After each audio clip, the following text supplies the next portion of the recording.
All right. Burning offseason Browns questions. One, Yes. will Bernie be on the show? Joe says no. I say probably not, but maybe. We'll see. But some other questions. Will Kevin Stefanski still be the Browns coach next year? Yes. You think yes? Yeah. I think yes too. Will Andrew Berry be the general manager next year? Yes. I think yes as well.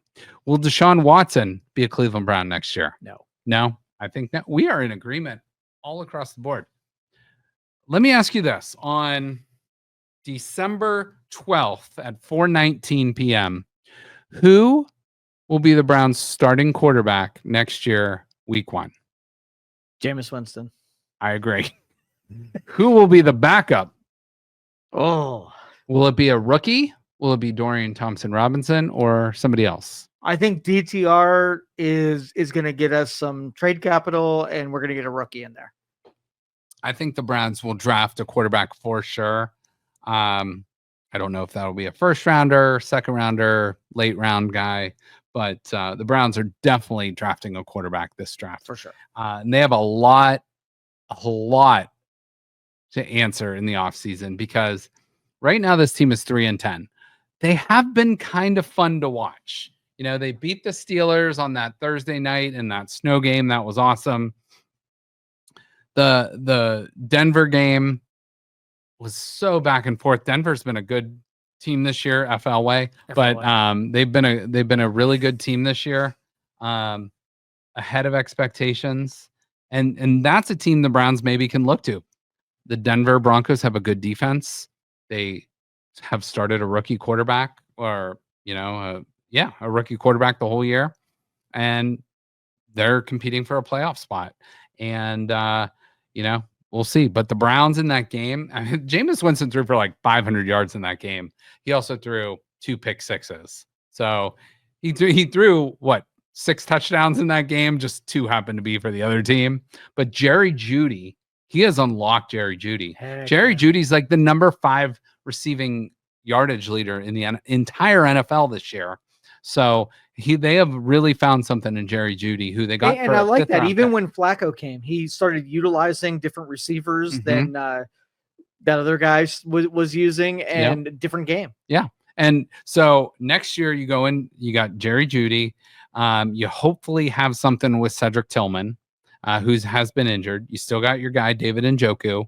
And then, maybe you plug and play a couple other receivers here and there. Maybe you draft a guy and you figure something out. But the Browns have Elijah Moore's been unlocked a little bit too with Jameis Winston. So I think they have found a decent receiving core. They haven't been able to run the ball. Jack Conklin has actually looked pretty good. Jed Wills, God, I hate that guy. I know I said hate. I don't like Jed he's Wells. in the hatred crowd. You're allowed to put him there. F him. He sucks. Just get off my team. And I actually think, because the Browns put Greg Newsome on the IR, I think he's played his last game as Cleveland Brown. But the Browns right now have the 5th overall pick in the NFL draft if the season ended today. So top 5 pick.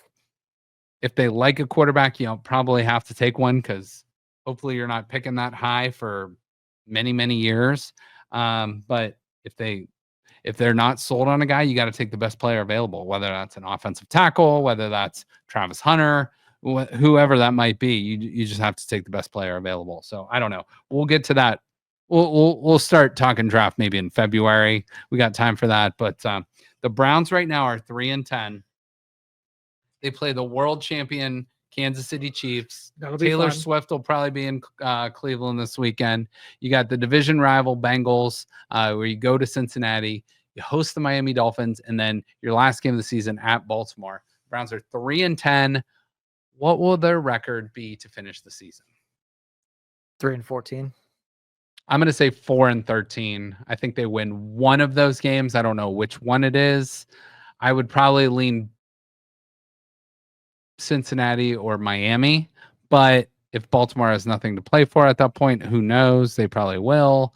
I'm gonna say the Browns are only like 4-point underdogs against Kansas City, which is a weird number. They'll play a good game. Yeah, but it depends on the strategy, where you use the rest of the season as a preseason game and try different stuff out. and then you don't have great hope for winning the rest of the season. And it would be a disadvantage if you did. Okay. So let me ask you this. You're hypothetically a Browns player playing your butt off. You're on a 3-10 football team. It's kind of been a struggle. It's not been very fun.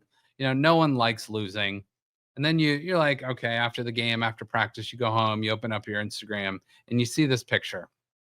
And this is your teammate, one of the captains. And that's a nice bottle of wine, by the way, Justin. I don't know if you've ever heard of Justin wine, but great name, by the way. But that's a great bottle of wine.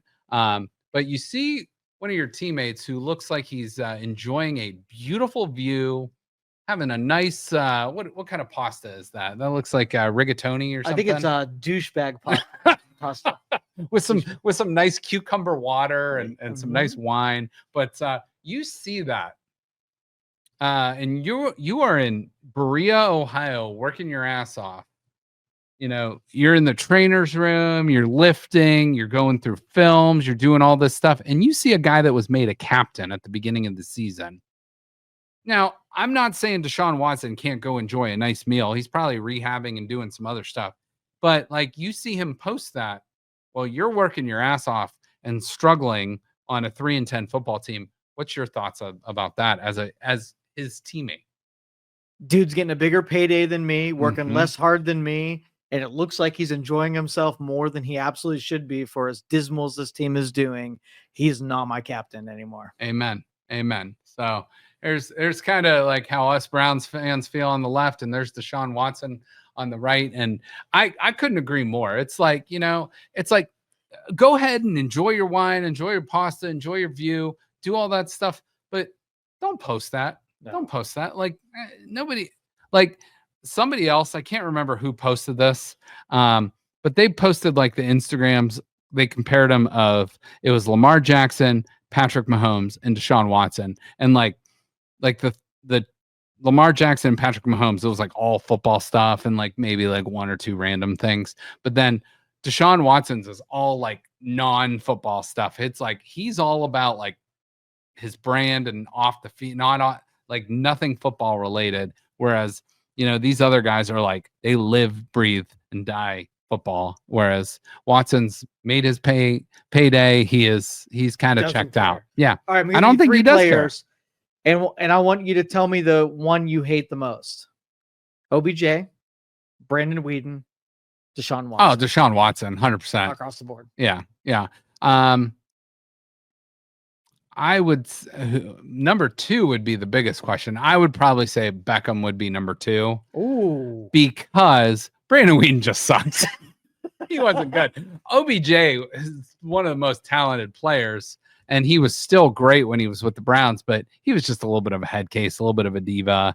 He was. We've taken on those before, though. And sometimes they panned out, and sometimes they didn't. Yeah, no, I agree. He did not pan out. No, he did not pan out. He did not. So, so I would say just strictly from a talent perspective, OBJ was the better talented player. So I was more disappointed in him and would put him in the dislike category more so, because I think that Browns team with him and Baker and Jarvis Landry and Nick Chubb at the top of his game, and Njoku was still there. The defense was emerging.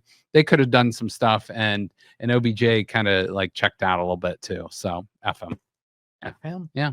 And actually, he plays for the Dolphins, who will be visiting the Browns in a couple of weeks. So should be fun. We'll see.